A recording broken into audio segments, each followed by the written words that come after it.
We're going to continue what we are calling the love series, specifically verse 3. And I've entitled this, what is the balance in your love account?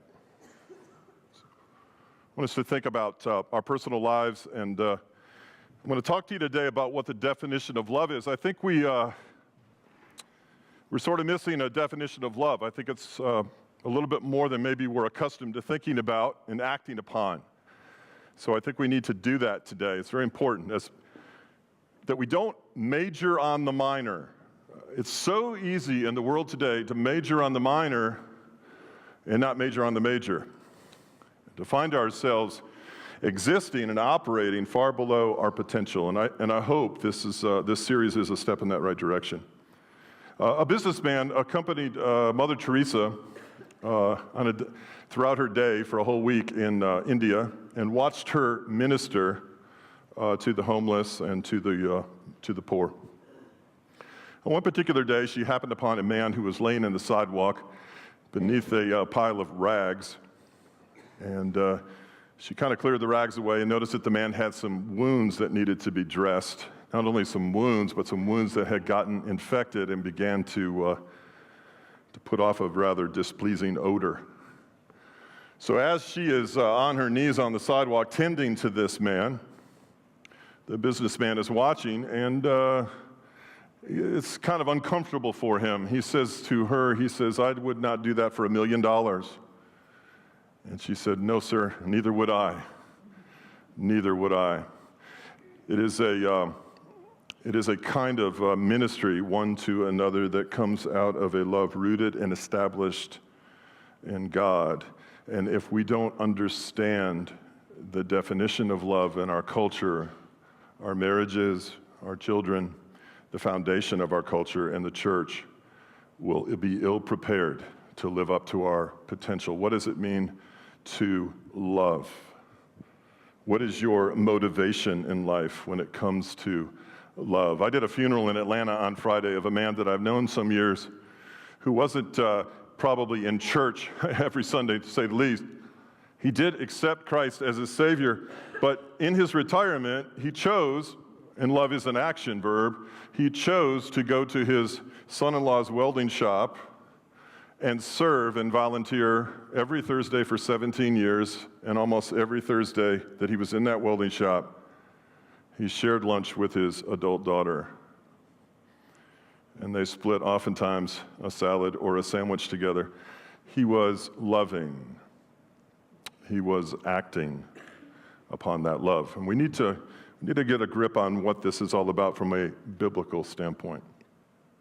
All right, so I'm going to look at 3 definitions of the word love that are in the Greek language. There are others, but just 3 today.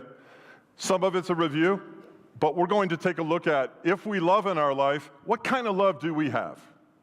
For our wife, our children, our nation, our church, our grandchildren, our great-grandchildren. Well, how are we loving, okay?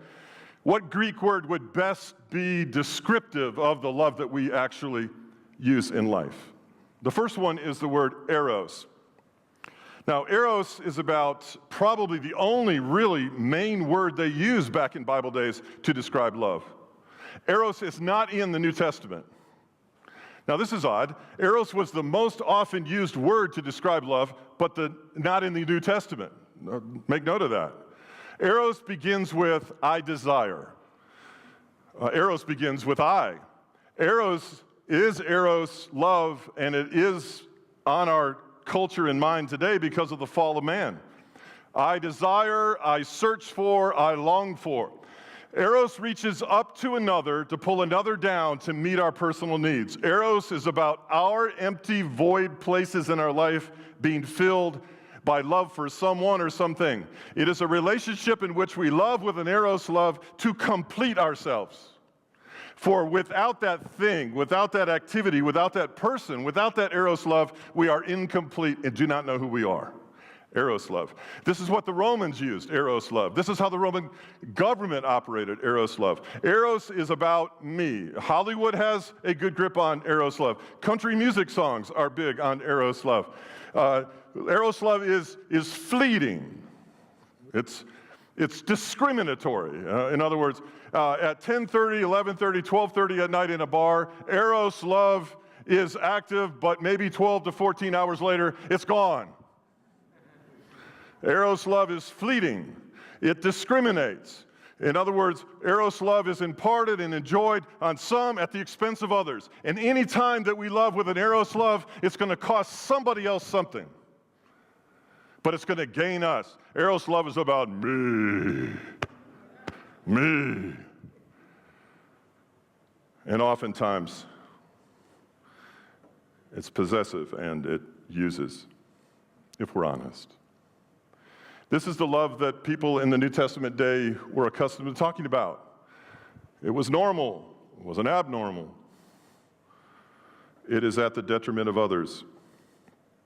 An eros love is at times an infatuation that doesn't go away, that completes you, that eventually leads, like Proverbs 7:22, we get bewitched by it. We get caught up in it. We lose our judgment over it, and we're just kind of like led like an ox to the slaughter. Proverbs 7:22. It kind of takes us over at times. We lose judgment. We lose things. We lose possessions. We lose our family. Eros love. It's not good. Religion can be eros love. A religion that discriminates, that alienates, that chops up people and categorizes them and puts them in some sort of spiritual caste system. An eros love puts one person more important than another, one person worthy of love more than another. An eros love says, I wouldn't do that for $1 million. Eros love. And then there is, of course, phileo love, where we get Philadelphia, brotherly love. This is good. We need this. We need brotherly love. We need people in our life like Jonathan, Saul's son, and like King David. They were like a band of brothers. They had a mutual respect for one another. They had open, transparent communication. They knew one another. They knew one another's strengths and weaknesses. They were brothers together in the Lord. Phileo, a brotherly love, a deep, abiding friendship.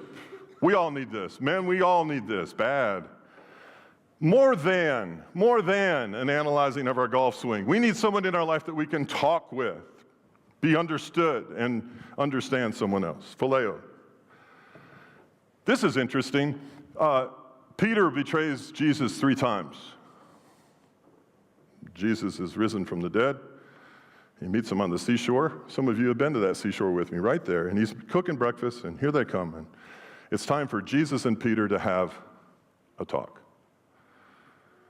And Jesus looks at Peter, and he says, Peter, do you agape me? And Peter says, yes, Lord, you know that I phileo you. I have a brotherly love for you. And Jesus says, Peter, do you agape me? And Peter says, yes, Lord, you know that I have a brotherly love for you. So finally, Jesus says, Peter, do you have a brotherly love for me? And Peter says, yes, Lord, you know that I have a brotherly love for you. Peter was so far from agape, it wasn't funny. He wanted a gang member, another friend. And Jesus let him know in uncertain terms, I understand the brotherly love thing. I didn't ask you that, not once and not twice. What I asked you is, do you have an agape love for me? And his answer was obviously no. So Jesus let him know in the future how he was going to die. He says, your arms are going to be stretched out and you're basically going to be crucified. Said another way, you're going to enter the school of love and you're going to find out what agape love is all about. In fact, you're going to demonstrate it. Very interesting. So what does this mean? What is my job? What are we doing here? Our job is to make disciples of one another. What is a disciple? A disciple is one who loves with the agape love of God. Not just phileo, and certainly not eros. What does that look like? If I was going to rate the rest of this message, I would say it's probably PD, potentially disturbing. PA, potentially awkward, but very true. You see, back in the day, the word agape existed, but it was in a dictionary about this thick. No one ever used it. No one ever said it. And most people didn't know what it meant. It just was in the dictionary. If you're going to talk about love, talk about phileo, talk about eros, no one knows what agape is. If you ever come up, when you're coming up in your life and certain words came up and no one knew what they meant? Like, I'm looking at you now, I'm trying to think. Sometimes I wonder which of you were hippies. Remember, there's an honest woman.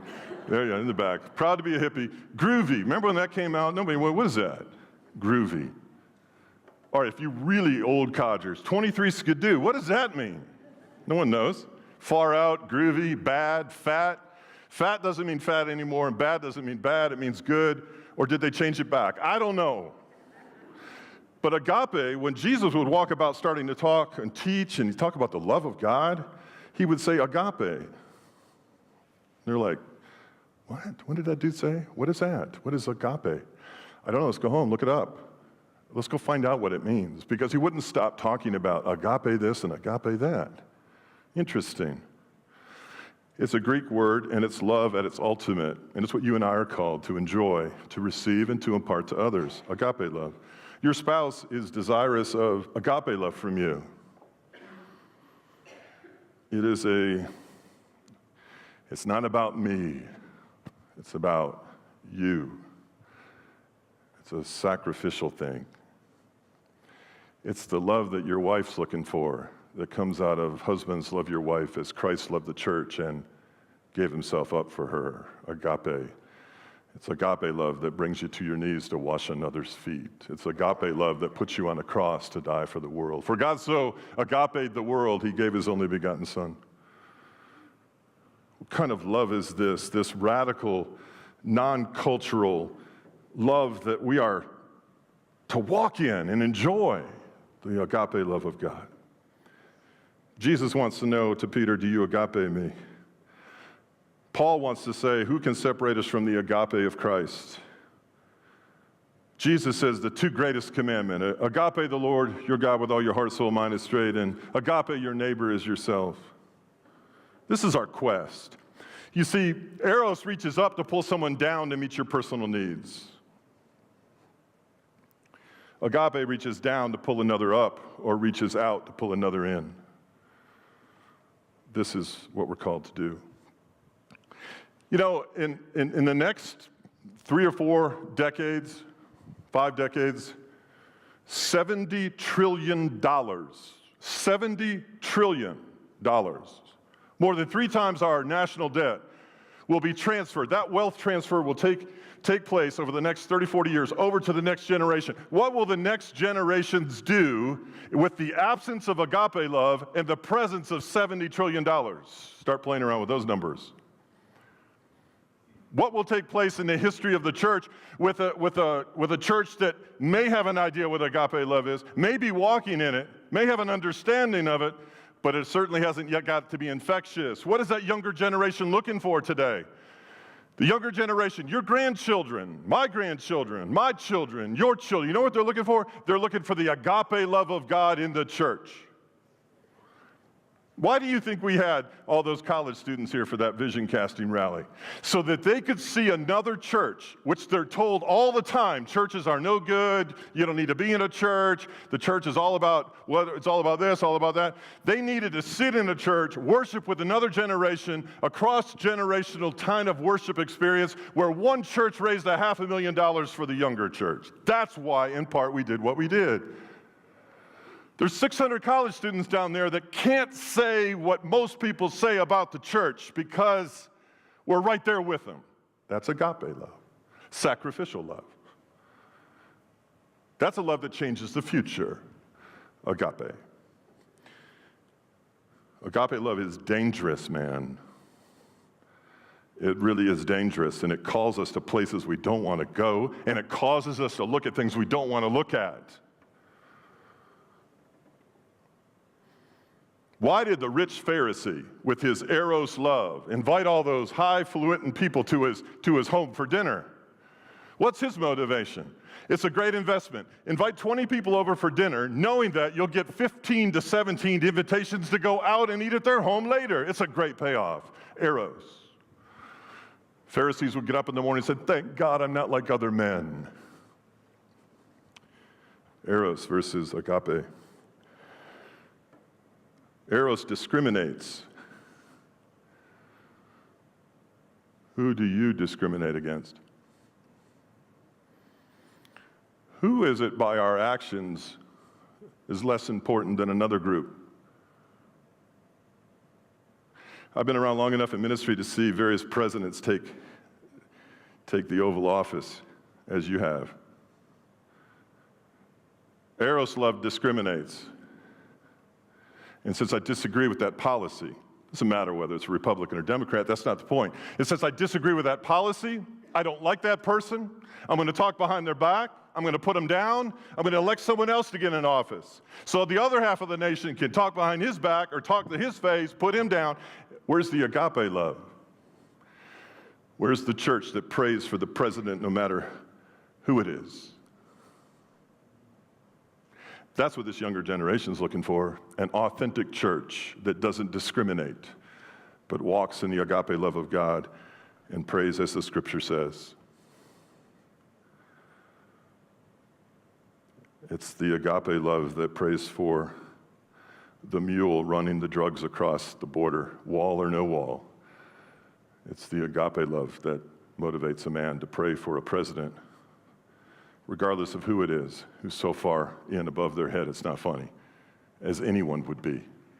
It's the agape love that actually doesn't do what everyone else does. It does what very few do, because it doesn't discriminate.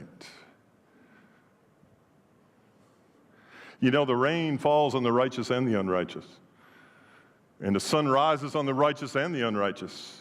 The agape love understands that. Doesn't have to like everything, but obeys out of love. Jesus says, you obey me because you agape me. Most people are trying to obey to be loved. He says, no, you obey me because you love. So it brings us to verse 3. If I give all I possess to the poor and give over my body to hardship that I may boast, but do not have love, do not have agape, he says, I gain nothing. Some of your translations says, I am nothing. He says, you want to talk in the tongues of men and of angels, and you'll be a resounding gong or a clanging cymbal, he says. You want to give all you have to the poor and do all that kind of stuff? Fine. But if you don't have love, you don't have this agape love, you know, it's nothing. It's nothing. I mean, nothing. So let's look at it. If I, here's the dangerous word right here, I. If I give all I possess, let's keep the I out of it, shall we?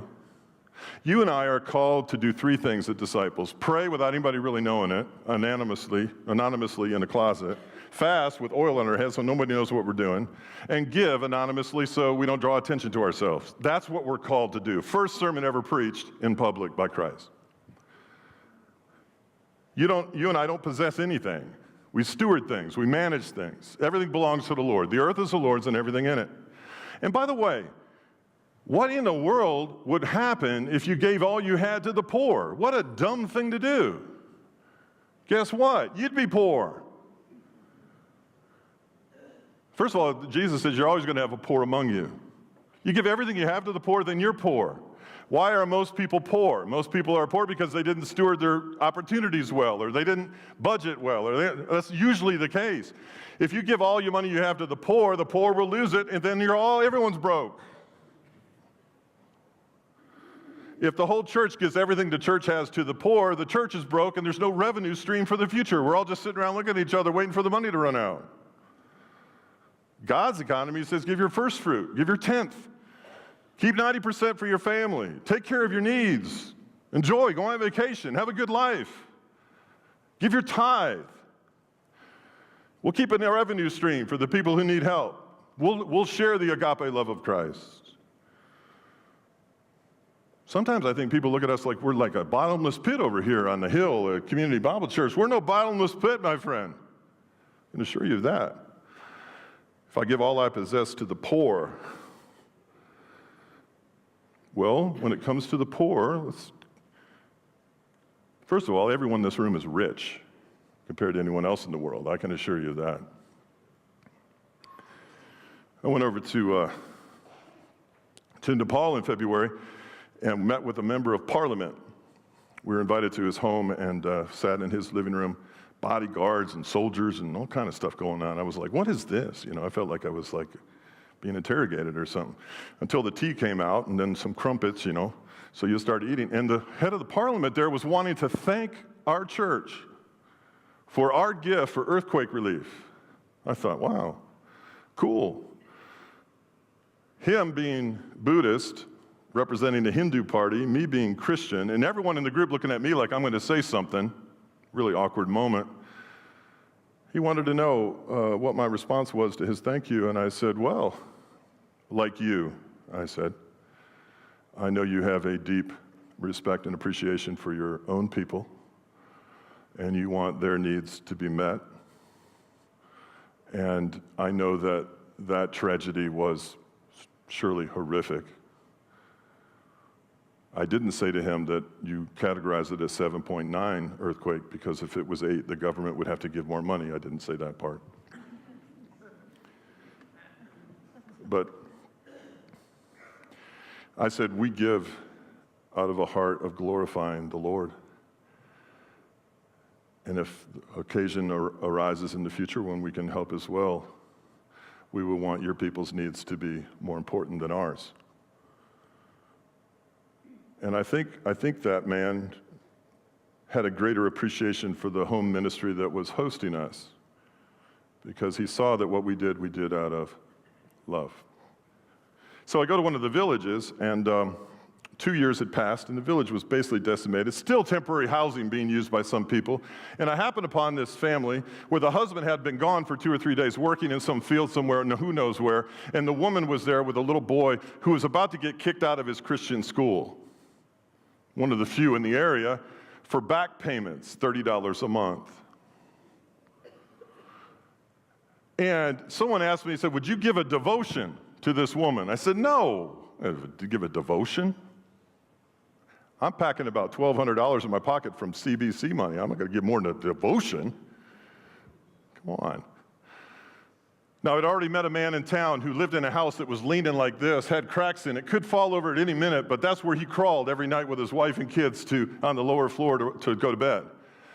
Never mind the fact on the right side of the building, some non-governmental organization to come in and build a brand new house for his neighbor, and on the other side was a brand new house for that neighbor, and here this guy is. They just ran out of time. He's got this lean-to looking thing, brick that could fall on his family any minute. It's crazy, isn't it? Anyway, I pulled out a wad of cash and I gave it to the woman, and I don't think she could do the math quick enough to figure out in American dollars what she was just handed. But it was enough to put her kid through a master's degree, let alone a Christian school in the last couple of months. That was a genuine need. The Bible says if you're not willing to work, you don't eat. You got to be willing to work. We're not looking to give handouts. That's why we're trying to help those people down in Cullowhee. Put something together in their life to walk with them through that situation. You got to know what you're doing when it comes to the poor. My wife and I were in the Via del Corso in downtown Rome, about to walk into a cathedral, and we saw probably the millionth gypsy woman that we had seen that week, and she was sitting outside the front door of the chapel there, holding her baby. The wind's blowing. She's got the blanket over the baby, and she's rocking it back and forth. And my wife, who has the gift of discernment, I'm looking for some kind of euro or something. My wife's peers over and sees that the woman's holding a doll. Discernment. If I give all I possess to the poor and give over my body to hardship that I may boast, but I do not have love, I gain nothing. I think you need love. I think you need common sense. He says, if I give my body over to hardship, even the flames, and I don't have love. I think the number one thing that we have to do as people today in the church is we have to figure out, am I walking in? Am I being firmly established in? Am I gaining more of as a result of sermons or devotions or whatever? a deeper agape love. That's what it's all about. It's the bottom line. Am I getting a more sacrificial, less self-serving, more other-focused, bring glory to God love in my life? Am I communicating that? Am I demonstrating that? Am I mindful of that? Or am I walking in a love that the culture has, that discriminates, that separates, that evaluates, that manipulates? Because when the two become similar and we don't know the difference between the two, we become like an ox being led to slaughter. There's not a subtle difference between the love that the church is called to impart and the love that the world actually talks about.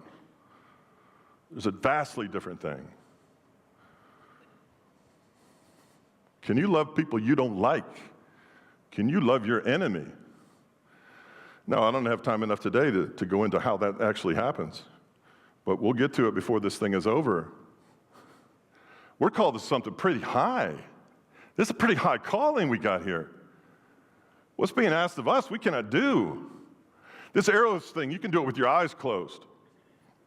You can give lip service to most anything out there in the world, it'll pass as love. You can put it in a song, sing about it, write a poem about it. But when you come to agape, oh, there's something totally different going on there. You've got to pull that out of the dictionary and you've got to start explaining to yourself what this is. There is a love for me from God that does not discriminate against me because of my sin, because of my attitude. That this love comes my way from the cross that is just full of liberty and grace, and it's unmerited favor that's placed upon me. I cannot tell you in my life when I have been more blessed than I am right now. And I cannot tell you any time in my life, but I've been more mindful of the fact I'm undeserving of the blessings that I have right now. That's the agape love of God. The agape love of God gets loosed in a man's heart, the gratitude grows, the generosity expands. The confidence in oneself is rooted and established what God has done, not what other person can give me. And I don't care about a person's political party, I can still love them. And I don't really care who's president, I can still pray for them. I got news for you. You will find yourself, speaking from experience, gossiping less, putting people down more, and joining in on conversations you have no business in if you pray for the person being talked about. It is a high calling. It is a high calling. While we're here, look at your marriage. Are you giving more to the other or taking more for yourself?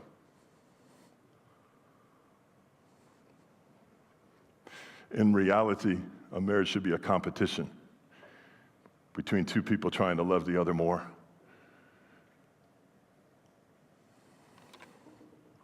Has Eros creeped in? Me, my needs. Sir, you do not rule your household with an iron scepter. You would do well to realize you need a towel and a basin. Agape love.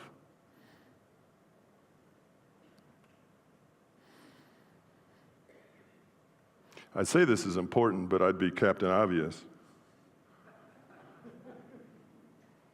I'd say this is everything, and I'd be pretty close. God is agape.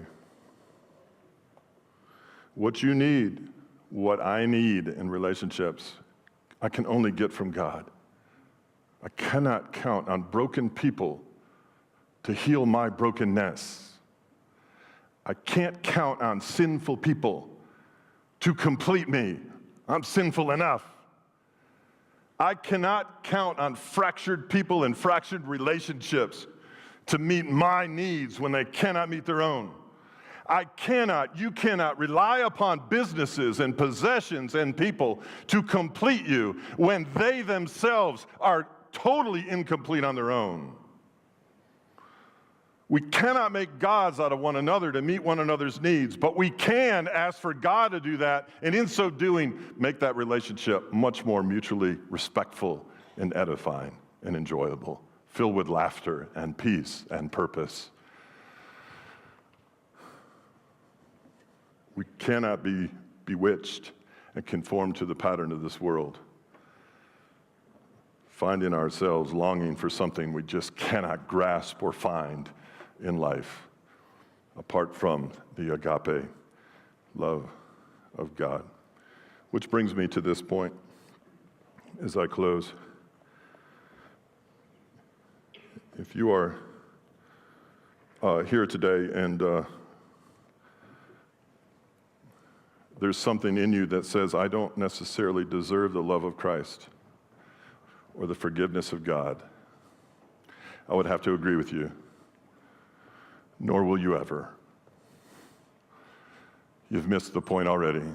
God's love is agape love, and he doesn't discriminate against you in any way, shape, or form. He is your biggest fan, and he is for you. So much so, he died for you. And what you need most is the forgiveness of your sin and the freedom of walking with a clear conscience before he who created you, and allowing him to pour that unconditional love into your life so that it seeps out into other people's through you. You need to be saved. You need to be born again.